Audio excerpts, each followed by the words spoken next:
Bonjour à tous, n'ayant pas eu le temps de faire une sortie en brosséliande que je voulais faire sur le Bram du Cerf, qui n'a pas encore tout à fait commencé, je vais faire un petit test aujourd'hui. Alors, on se dirige vers les temps un peu plus froids, qui dit froid dit chauffage, dit pour ceux qui habitent à la campagne souvent du bois de chauffage et donc couper du bois.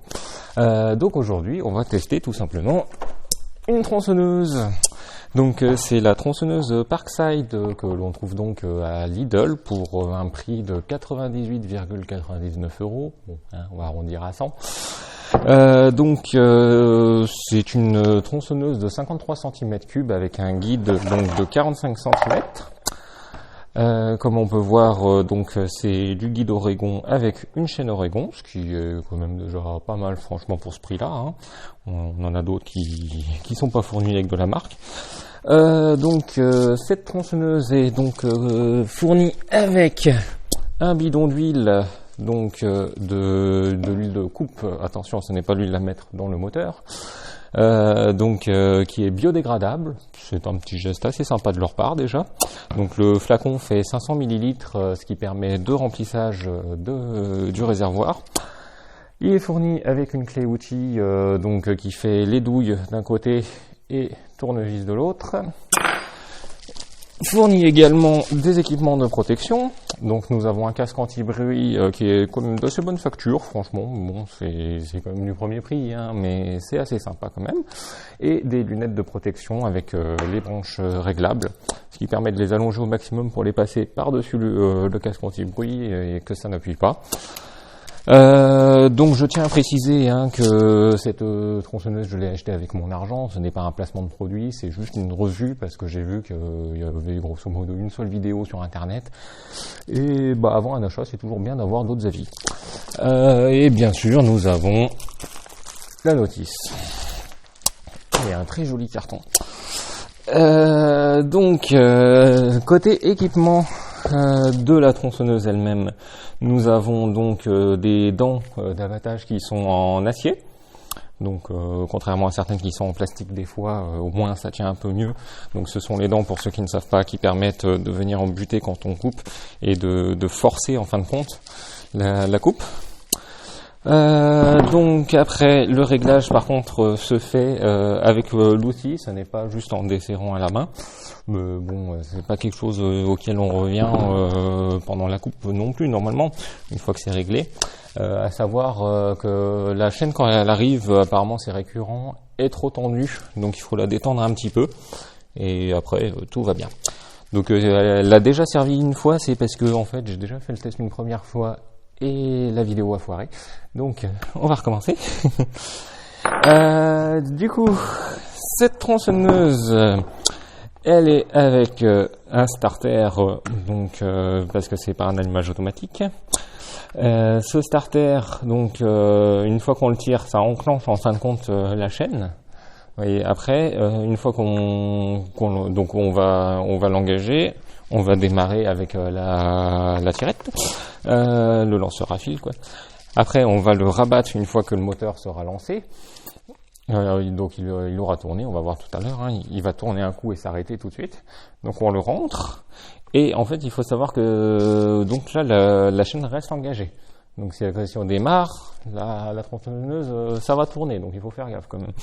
Et en fin de compte, c'est quand on donne un coup, on entend le clac, c'est là le désenclenchement, et du coup là elle ne tournera pas. Et alors on a aussi une petite pompe pour amener l'essence jusqu'au carburateur, un bouton on-off.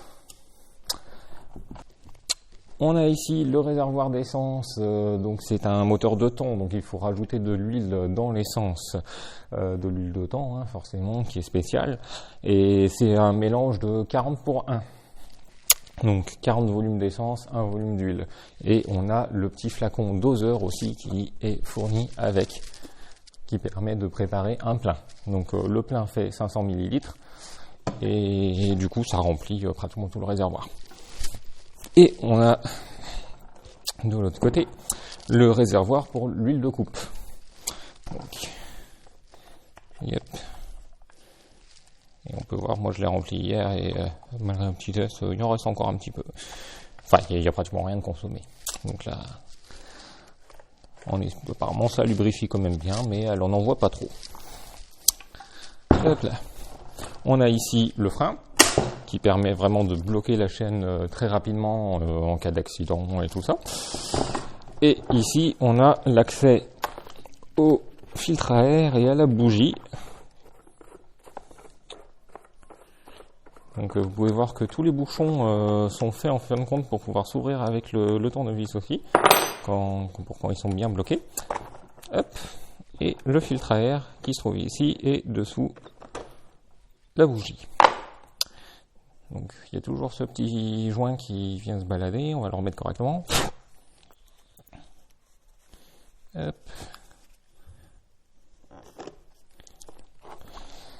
Et bien sûr, comme tous les outils maintenant, il y a la sécurité. On ne peut pas actionner la gâchette sans prendre la pleine main. Côté dimension, donc on a dit qu'on avait un guide de 45, ce qui est tout à fait le cas. Et en tout, elle nous fait un peu plus de 85 cm, 86 pratiquement. Sur 25 de large et 29 de haut. Côté poids, alors bon, même si elle n'est pas les plus lourde, c'est pas un poids plume non plus. Hein. Elle fait avec le plein 7,4 kg.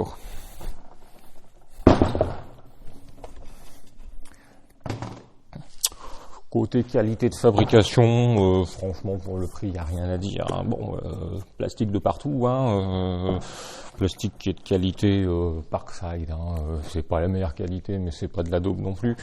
Et bon, franchement, l'assemblage est pas mal. Il y a rien qui a du jeu. Franchement, ça va. Maintenant, on va aller la tester. Donc, on va procéder au démarrage. Alors, pour commencer, le bouton on, on tire le starter. Donc, j'ai fait déjà 2-3 retours d'essence comme ça, mais s'il n'y a pas d'essence, on peut pomper ici. Hop, on tire. Donc, on peut mettre le pied ici. Moi, ça passe difficilement avec la chaussure de sécu, mais bon, pour tenir. Voilà, là, elle est partie un coup. On désenclenche. Bon, moi je préfère enlever pour pas que la chaîne tourne, mais vous pouvez. Voilà, comme ça, elle va pas démarrer.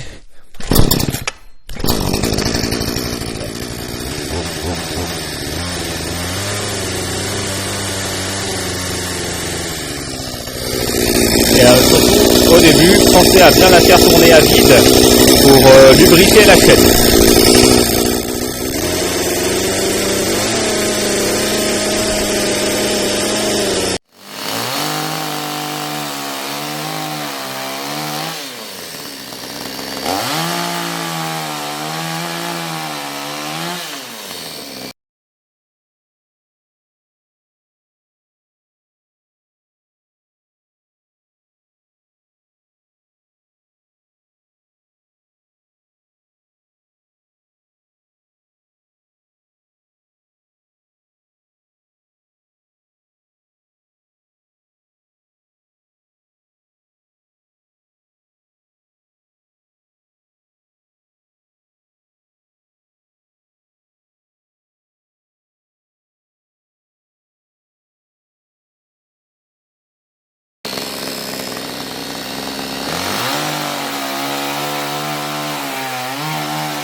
Donc, en conclusion, qu'est-ce qu'on peut en dire de cette petite tronçonneuse? Bon, côté confort d'utilisation, forcément on est quand même sur du bas de gamme, hein. Y a pas mal de vibrations dans la poignée, elle est pas si légère que ça. Bon, après le poids des fois ça peut servir aussi, hein, ça appuie bien. Par contre, ce que je trouve à surveiller, c'est qu'elle chauffe pas mal, hein, notamment au niveau de la sortie du pot d'échappement là qui se trouve sur l'avant, sur elle. À voir si en s'en servant plusieurs heures, s'il n'y a pas de souci. J'en ai vu qui disaient que ça avait tendance à faire fondre carrément la poignée ici. Donc je pense qu'elle n'est pas prévue pour une utilisation intensive non plus. À voir. Côté coupe, hein, vous avez vu que ce soit dans du pin ou dans du chêne même, donc c'était la grosse poutre, c'était les poutres de ma maison, donc du chêne qui est sec depuis 200 ans. Y a aucun souci, ça coupe à peu près tout, hein, tant que la lame est bonne, y a pas de souci.